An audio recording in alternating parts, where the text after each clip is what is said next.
Hello everyone, welcome to YouTube channel of camouflage academy. आज की video में मैं डिस्कस करने वाला हूं, जैसे लास्ट वीडियो में बोला था कि मैं मैक्रो और माइक्रो स्टेट आपको पढ़ाने वाला हूं। तो हर एक स्टैटिक्स की अलग तरीका होता है मैक्रो और माइक्रो स्टेट निकालने के लिए। तो हर किसी को मैं सीक्वेंसेस बताऊंगा, मुझे तुम्हें ये है टोस ये सब करने की जरूरत नहीं पड़ेगी। हर किसी के लिए मैंने एक केस डिवाइड कर रखा है। अगर क्वेश्चन उस केस से आ जाता है तो तुम डायरेक्ट उस चीज़ को अप्रोच कर सकते हो। कंसेप्ट के साथ साथ मैं उसका फॉर्मूला भी बताऊंगा। तो इस तरीके से तुम्हारा कंसेप्ट मैक्रो और माइक्रो स्टेट का निकालना बहुत ज़्यादा ईजी हो जाएगा। तो लेकिन सबसे पहले तुम्हें ये कंसेप्ट समझना पड़ेगा कि मैक्रो स्टेट और माइक्रो स्टेट में डिफरेंस क्या है। मैक्रो स्टेट में और माइक्रो स्टेट में डिफरेंस क्या है। देखो, मैक्रो और माइक्रो में सिंपल सा डिफरेंस ये समझो कि तुम ना कहीं रहते हो, जैसे सपोज करो तुम यूपी में रहते हो, ठीक है। यूपी क्या है, एक स्टेट है। क्या हो गई, स्टेट हो गई। अब यूपी के अंदर बहुत सारे क्या होंगे, डिस्ट्रिक्ट होंगे। होंगे कि नहीं होंगे, डिफरेंट टाइप ऑफ डिस्ट्रिक्ट होंगे। तो वो अगर मैं तुमसे बोलने लगूं कि जो यूपी बना है वो किससे बना है, तो हम बोल देंगे कि ये बहुत सारे डिस्ट्रिक्ट से मिलकर बना है। इतने सारे 72 80 डिस्ट्रिक्ट से मिले हैं। तो हमारा यूपी जो होगा एक मैक्रो स्टेट होगी। यूपी क्या होगी, एक मैक्रो स्टेट होगी। और जो इसमें प्रेजेंट है ये डिस्ट्रिक्ट, ये इसके लिए क्या होंगे, माइक्रो स्टेट। मतलब ये एक डिस्ट्रिक्ट को जोड़कर बना है एक मैक्रो स्टेट। सिंपल सी बात यह है कि तुम अगर माइक्रो स्टेट को जोड़ते चले जाओगे वो क्या बन जाएगा, एक मैक्रो स्टेट बन जाएगी। जैसे और ले लो, अगर तुम्हारे पास एक डिस्ट्रिक्ट है तो डिस्ट्रिक्ट और फिर तुम्हारे पास क्या है, विलेज। तो हमें पता है हर डिस्ट्रिक्ट में बहुत सारे विलेज होते हैं। तो हमारा जो डिस्ट्रिक्ट बना है किससे मिलकर बना है, ये बहुत सारे विलेज से मिलकर बना है, बहुत सारे गाँव से मिलकर बना है।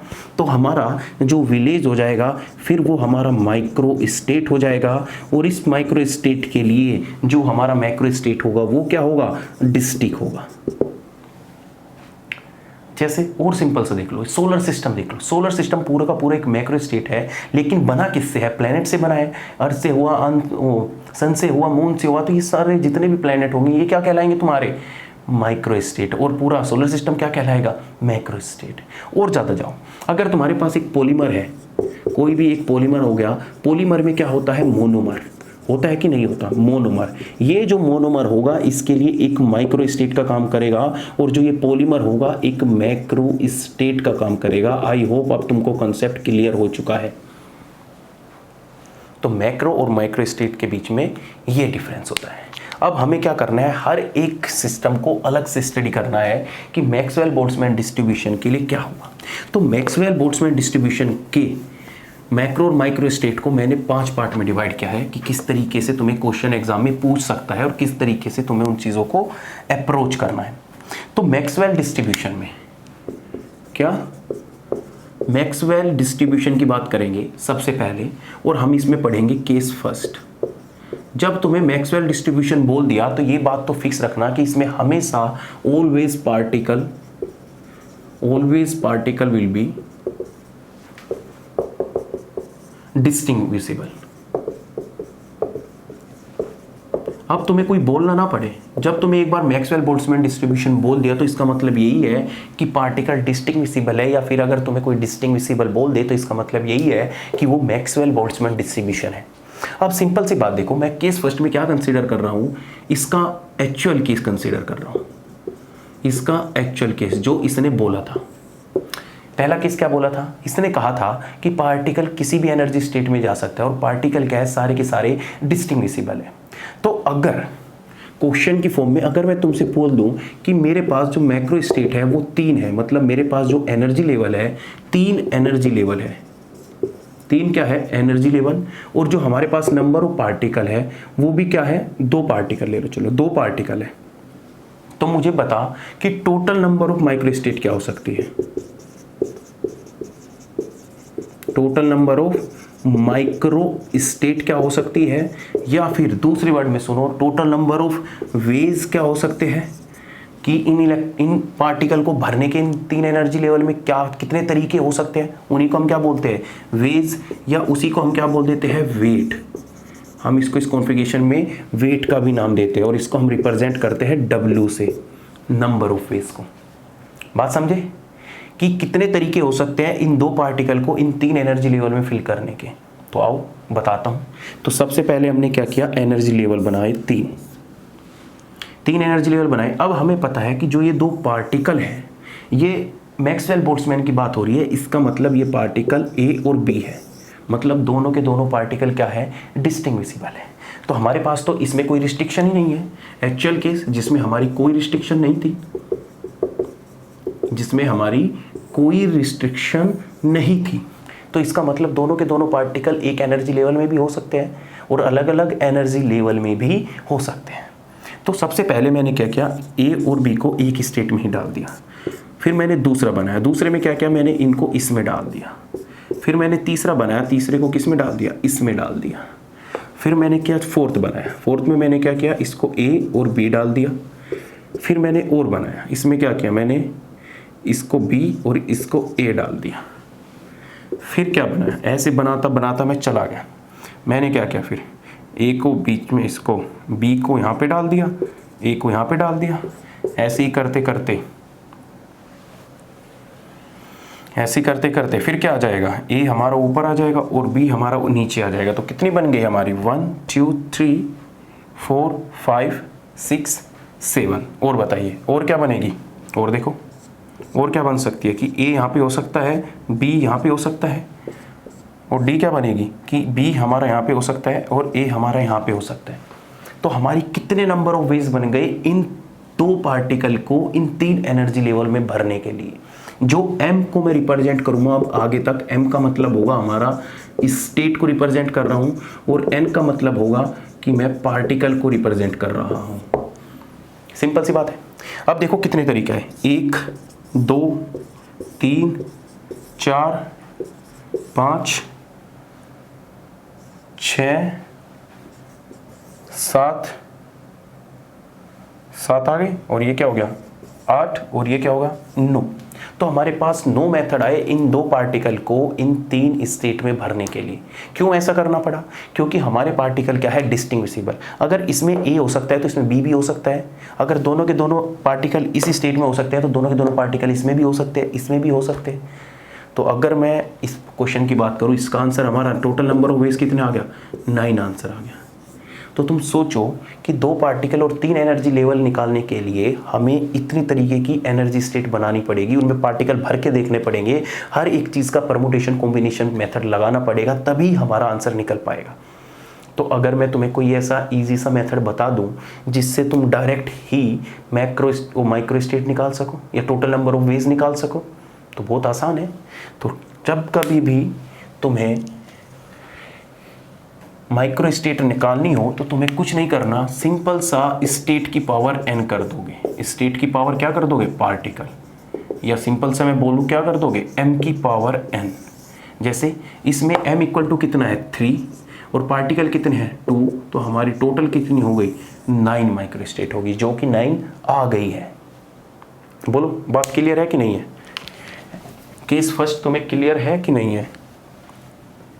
तो तुम्हें कुछ नहीं करना, केस फर्स्ट एक्चुअल केस जिसमें पार्टिकल को डिस्टिंग्विशिबल लिया, जिसमें उनकी कोई रिस्ट्रिक्शन नहीं थी, पार्टिकल किसी भी स्टेट में जा सकता था, उस केस में तुम हमेशा जो फॉर्मूला यूज करोगे स्टेट की पावर n यूज करोगे या फिर m की पावर n यूज करोगे, क्या, या फिर m की पावर n यूज करोगे और स्टेट की पावर पार्टिकल यूज करोगे।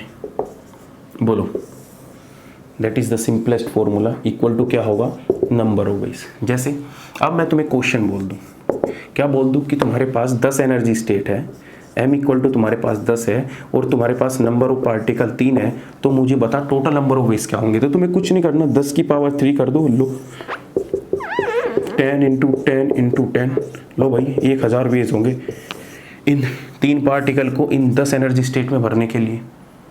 देख लो कितने ज़्यादा तरीके हैं, स्टेट की पावर n। कब तक बनाओगे 1000 तरीके। तो सिंपल से याद क्या रखोगे कि स्टेट की पावर n होगा, डायरेक्ट चीज़ों को निकाल दोगे। तो पहला क्या था, माइक्रो स्टेट निकालने का case first, no restriction, particle are distinguishable. Case 2, Maxwell की बात कर रहा हूं मैं अभी। तो केस 2 में उसने क्या किया, उसने रिस्ट्रिक्शन डाल दी। उसने क्या किया, रिस्ट्रिक्शन डाल दी। और जब उसने रिस्ट्रिक्शन डाल दी, केस 2 की बात करेंगे हम, उसने क्या डाल दी, रिस्ट्रिक्शन डाल दी। रिस्ट्रिक्शन ये डाल दी, खुद से डाल दी, क्वेश्चन अप्रोच यही है कि क्वेश्चन तो कैसा भी आ सकता है, ठीक है। रिस्ट्रिक्शन क्या डाल दी केस सेकंड में, केस सेकंड में रिस्ट्रिक्शन ये डाल दी कि पार्टिकल तो डिस्टिंग्विशिबल ही है, बट रिस्ट्रिक्शन ये डाल दी कि only one particle may occupy one energy level, particle distinguishable ही है। अब ये मत समझो कि रिस्ट्रिक्शन का केस हमने फर्मिओ में पढ़ा था, नहीं, मैं तुम्हें रिस्ट्रिक्शन केस इसमें भी बता रहा हूं कि अगर रिस्ट्रिक्शन आ जाती है तो उस केस में तुम कैसे चीज़ों को एक्सप्लेन करोगे, कैसे तुम उन चीज़ों को अप्रोच करोगे। तो रिस्ट्रिक्शन डाल दी, वन पार्टिकल में ऑक्यूपाई वन एनर्जी लेवल। अब देखो क्वेश्चन, अगर तुमसे वो बोल दे, क्या बोल दे कि मेरे पास नंबर ऑफ पार्टिकल है 2 और मेरे पास स्टेट भी है 2, दोनों की दोनों चीज़ें हैं, तो मुझे बता टोटल नंबर ऑफ वेज क्या होंगे इन पार्टिकल को भरने के। तो देखो बड़ा इजी सा बात है, हम क्या करेंगे, 2 एनर्जी लेवल बनाएंगे। अब हमें क्या पता है कि एक बार ए यहाँ पे आ सकता है, बी यहाँ पे आ सकता है, क्योंकि पार्टिकल क्या है, डिस्टिंग्विशिबल ए और बी टाइप के पार्टिकल है कि नहीं है। ऐसे ही दूसरा तरीका क्या हो सकता है कि ए ऊपर आ सकता है, बी नीचे आ सकता है। तो हमें जो टोटल नंबर ऑफ वो वेज मिले वो कितने मिले, 2 मिले कि नहीं मिले। अब इसकी खास बात ये है कि जब कभी भी डिस्टिंग्विशिबल पार्टिकल में रिस्ट्रिक्शन डालेगा या कभी भी रिस्ट्रिक्शन डालेगा इस स्टेट में, तो उस केस में या तो हमारी जो m की वैल्यू होगी वो greater than equal to n होनी चाहिए, ये कंडीशन फुलफिल होनी ही चाहिए। क्यों फुलफिल होनी चाहिए, अगर उसने सपोज करो स्टेट दे दी तुमको 3, m इक्वल टू 3 दे दिया और नंबर ऑफ पार्टिकल तुम्हें 4 दे दिया, मुझे बताओ कहाँ भरोगे। उसने रेस्ट्रिक्शन भी डाल दी और उसने नंबर ऑफ पार्टिकल ज़्यादा भी दे दिए, मुझे बताओ भरोगे कहाँ। एक एनर्जी लेवल में एक पार्टिकल आ जाएगा, फिर भी एक पार्टिकल बच जाएगा, तो इस पार्टिकल को कहाँ भरोगे, क्वेश्चन गलत हो जाएगा। क्वेश्चन क्या हो जाएगा, गलत हो जाएगा। तो इसके लिए हमेशा ध्यान रखना कि हमेशा तुम्हें स्टेट या तो greater than number of particle मिलेगी या फिर equal to number of particle मिलेगी। ये तो सिंपल सा क्वेश्चन था, तुमने निकाल दिया। लेकिन अगर मैं तुम्हें बोल दूं कि तुम्हारे पास नंबर ऑफ स्टेट है 10 और तुम्हारे पास जो नंबर ऑफ पार्टिकल है वो है 6, अब मुझे बता कि टोटल नंबर ऑफ वेज क्या होंगे, बता डब्ल्यू वेज क्या होंगे। तो इस तरीके से निकालोगे थोड़े ही ना, तो कुछ नहीं, इसके लिए सिंपल सा याद रखना है क्या, परमुटेशन कंसेप्ट।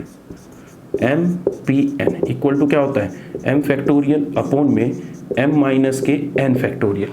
इस कंसेप्ट को याद रखना है। अब तुम्हें m इक्वल टू कितना दे रखा है 10, तो यहाँ पे क्या कर दोगे 10 फैक्टोरियल अपॉन में 10 माइनस के 6 का फैक्टोरियल इक्वल टू कितना हो जाएगा 10 फैक्टोरियल, 6 में से कितना गया 4 फैक्टोरियल इक्वल टू क्या हो जाएगा 10 into 9 into 8 into 7 into 6 into 4 factorial और अपॉन में क्या करोगे 4 फैक्टोरियल।